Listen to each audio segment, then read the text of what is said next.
AP deputy CM Pawan Kalyan చంపేస్తానంటూ ఆయన కార్యాలయానికి ఓ వ్యక్తి బెదిరింపు కాల్స్ చేయడం తెలిసిందే. ఈ కాల్స్ చేసిన వ్యక్తిని తిరువూరుకు చెందిన నక్కా మల్లికార్జునరావుగా గుర్తించారు.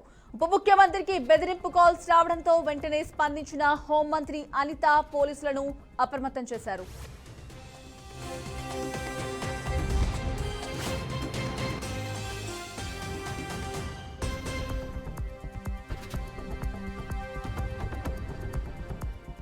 ఈ నేపథ్యంలో పవన్ కు బెదిరింపు కాల్స్ చేసిన మల్లికార్జునరావును పోలీసులు అరెస్టు చేశారు. ఆ వ్యక్తి బందర్ రోడ్లోని ఇందిరాగాంధీ స్టేడియం సమీపం నుంచి పవన్ పేషీకి కాల్ చేసినట్లు గుర్తించారు. అభ్యంతరకర భాషతో కూడిన సందేశం కూడా పంపాడు. తాజాగా అతన్ని అదుపులోకి తీసుకున్న పోలీసులు ప్రశ్నిస్తున్నారు. ఎందుకు ఇలా కాల్ చేయాల్సి వచ్చింది, దీని వెనుక ఇంకెవరైనా ఉన్నారా అనే కోణంలో కూడా పోలీసులు ప్రశ్నిస్తున్నట్టు తెలుస్తోంది.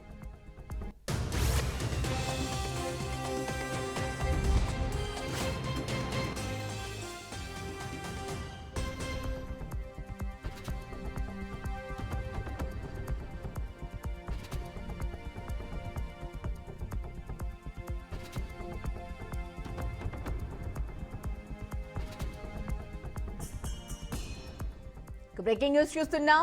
AP deputy CM Pawan Kalyan చంపేస్తానంటూ ఆయన కార్యాలయానికి ఓ వ్యక్తి బెదిరింపు కాల్స్ చేయడం తెలిసిందే. ఈ కాల్స్ చేసిన వ్యక్తిని తిరువూరుకు చెందిన నక్కా మల్లికార్జునరావుగా గుర్తించారు. ఉప ముఖ్యమంత్రికి బెదిరింపు కాల్స్ రావడంతో వెంటనే స్పందించిన హోంమంత్రి అనిత పోలీసులను అప్రమత్తం చేశారు.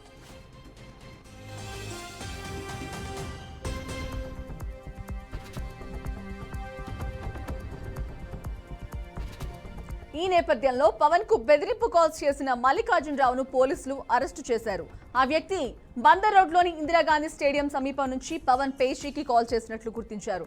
అభ్యంతరకర భాషతో కూడిన సందేశం కూడా పంపాడు. తాజాగా అతన్ని అదుపులోకి తీసుకున్న పోలీసులు ప్రశ్నిస్తున్నారు.